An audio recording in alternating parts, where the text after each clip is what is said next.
I am the tofu golem. Please enjoy the video. You start by assembling supplies and acting immediately.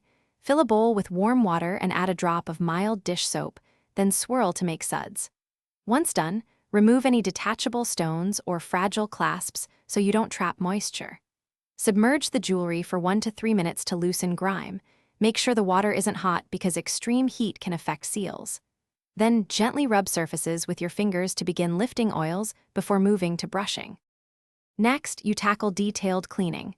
Dip a soft toothbrush and brush at a 45 degrees angle into crevices, hinge areas, and chain links. This dislodges dirt without scratching. If persistent spots remain, make a paste of 1/2 teaspoon baking soda and water. Apply sparingly and rub gently to neutralize residues.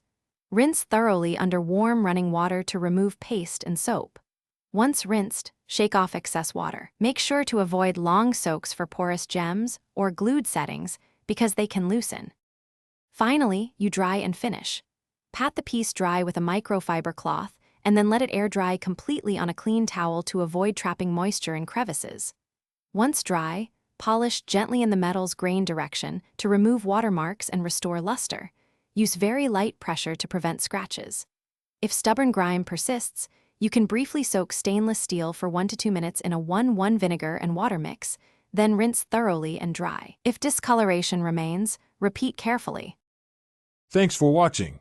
Consider subscribing if we helped you today.